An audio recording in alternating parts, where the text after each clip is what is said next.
अस्सलाम वालेकुम वरहमतुल्लाहि वबरकातुहू। जी नाज़रीन, ब्रेक से पहले हम बात कर रहे थे कि बच्चों को आपस में कंपेयर नहीं करना चाहिए। होता क्या है जनरली कि जो बच्चा सबसे बड़ा होता है वो सबसे लाडला भी होता है, उसको ज़्यादा इम्पॉर्टेंस भी मिलती है, उसको ज़्यादा अहमियत भी मिलती है, उस वक्त हम भी एनर्जेटिक होते हैं, उसको टाइम भी ज़्यादा देते हैं, तो वो फिर वैसा निकल आता है जैसा हम चाहते हैं।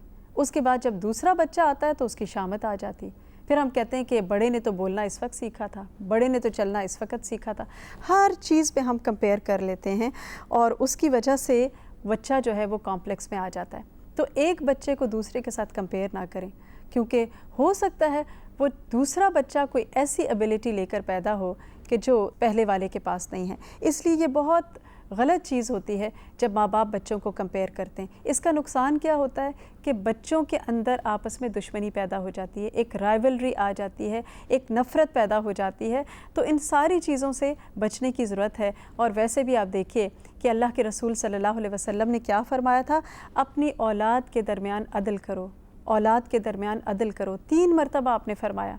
और ये अदल और इंसाफ जो है वो सिर्फ़ देने लेने के मामले में नहीं है, बल्कि रवैयों के मामले में भी है, मामलात के मामले में भी है।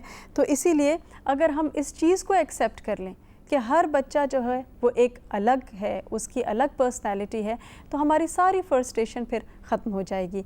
इसी तरह हम ये भी देखते हैं कि हमारे बच्चे जो हैं वो एक अलग टाइम में पैदा हुए हैं, हमारे वक्त में पैदा नहीं हुए। और आज कल के दौर में आप देखिए हर चीज़ मुख्तलिफ हो गई है। पहले हमारे टाइम पे घरों के डिज़ाइन कैसे होते थे और मेहमानों को खाने को क्या दिया जाता था, फिर घरों में कंप्यूटर्स कितने थे, और इसी तरह ये गैजेट्स फ़ोन जो हैं वो कितने थे। तो चंद सालों के अंदर अंदर दुनिया टोटली चेंज हो गई है। तो ऐसे में फिर उस फ़र्क को समझें और फिर अपने बच्चे को जानें और उसको टाइम दें, उसके अंदर इंटरेस्ट पैदा करें, ताकि उसके जो गौहर हैं वो निकल कर सामने आएँ और आपको पता चले कि आपका बच्चा अंदर से है क्या, और उसकी सोचें आप जान सकें। और उसके लिए ज़रूरी है कि आप उनके लिए एक गाइड हों, एक फैसिलिटेटर हों, एक मुरब्बी हों, एक मुशफ़िक हों, ना कि आप हर वक्त उनके बॉस बन के उनके ऊपर ऑर्डर चलाते रहें, ये नहीं करना, वो नहीं करना, यहाँ नहीं जाना, वहाँ नहीं जाना। ऐसे नहीं, बल्कि बात यह है कि वो बच्चे अल्लाह की अमानत है हमारे पास, वो हमारे बंदे नहीं हैं और हमें उनको अल्लाह का बंदा बनाना है। और अगर वो अल्लाह के बंदे बन गए ना, तो फिर वो आपके भी फरमाबरदार बन जाएंगे। लेकिन अगर वो अल्लाह के बंदे ना बने तो हमारे फरमाबरदार भी नहीं बन सकते। और आप देखें कि हमें उन बच्चों के अंदर आखिरत का एहसास पैदा करना है, अल्लाह की मोहब्बत पैदा करनी है, ताकि वो हमारे भी फरमाबरदार बन सकें। आज हम क्या करते हैं, वालिदैन जो हैं वो मोस्टली ज़्यादा फोकस किस पर करते हैं, दुनिया की एजुकेशन पर। उसके लिए ट्यूशन्स भी रखी जाती हैं, उसके लिए भारी फ़ीस भी दी जाती है। मैं ये नहीं कह रही कि वो मना है और नहीं करना चाहिए, वो भी इक्वली इम्पॉर्टेंट है। लेकिन उसके साथ साथ इंसान जहाँ उनकी सेक्युलर एजुकेशन का इंतज़ाम करे, वहाँ पर उनकी रिलीजियस एजुकेशन का भी इंतज़ाम करना चाहिए। आज आप देखिए वालिदैन किस कदर परेशान हैं बच्चों की वजह से। बच्चे बात सुनते नहीं हैं, बच्चे उनकी बात मानते नहीं हैं, फरमाबरदार नहीं हैं, कितनी मुश्किलात हैं।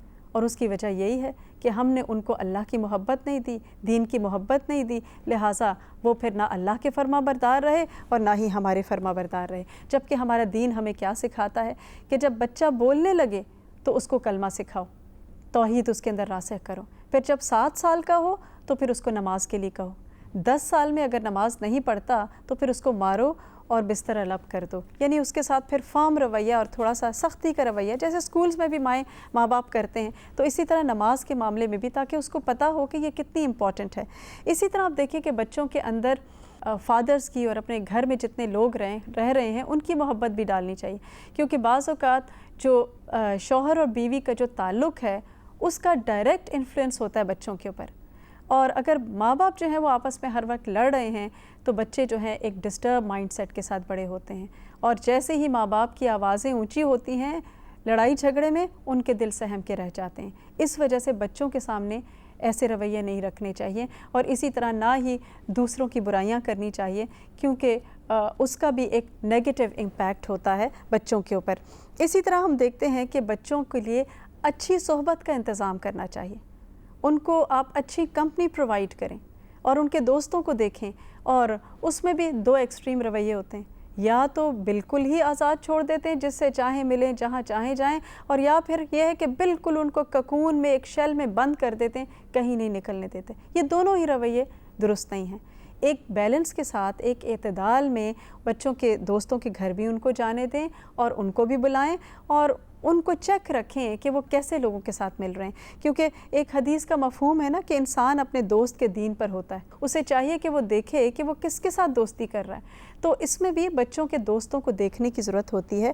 اور پھر بعض دفعہ آپ دیکھیے کہ ماں باپ اتنے پوزیسو ہو جاتے ہیں کہ بچے جب بڑے بھی ہو جاتے ہیں تو ان کو بالکل بھی روم نہیں دیتے، شادی بھی ہو جاتی ہے تو وہ لڑکا بیٹا جو ہے وہ ماں باپ کا ماماز بوائے بن کے ہاتھ پکڑ کر ایک ایک چیز جو ہے ماں باپ سے ڈسکس کر رہا ہوتا ہے اور اپنا کوئی ڈیسیجن لے ہی نہیں پاتا۔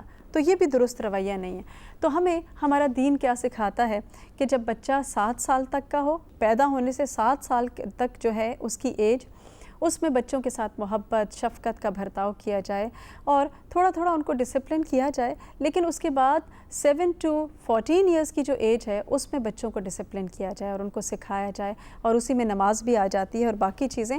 اور پھر اس کے بعد جب 14 سے 21 سال کا عرصہ ہے اس میں ان کے فرینڈز بن جائیں، اور اس میں ان کو مارنے کا کوئی نہیں ہونا چاہیے۔ مارنا تو ویسے ہی پسندیدہ نہیں ہے، لیکن ان کے دوستوں کے ساتھ طرح رہیں، ان کے ساتھ چیزیں ڈسکس کریں تاکہ آپ کے بچے آپ کے ساتھ بات کر سکیں۔ اور پھر کوئی بڑے بڑے جب ڈیسیجنز ہوتے ہیں گھروں کے تو اس میں بھی انوالو کریں تاکہ ان کو احساس ہو کہ ان کو امپورٹنس دی جا رہی ہے، کیونکہ ٹین ایج جو ہوتی ہے وہ ایسے ایک ٹائم ہوتا ہے کہ جس میں بچے پیئر پریشر سے بھی گزر رہے ہوتے ہیں اور بھی چیزوں کا پریشر ہوتا ہے، اور ماں باپ بھی اگر اس وقت پریشر ڈالیں گے تو وہ بھی جو ہے وہ سنک کر جائیں گے، جیسے بالکل رف سی کے اندر ہوتا ہے انسان کے ساتھ۔ تو اس وقت انسان بچوں کے ساتھ تحمل اور محبت اور صبر کا معاملہ کرے تاکہ وہ آرام سے اس سٹیج سے گزر سکیں۔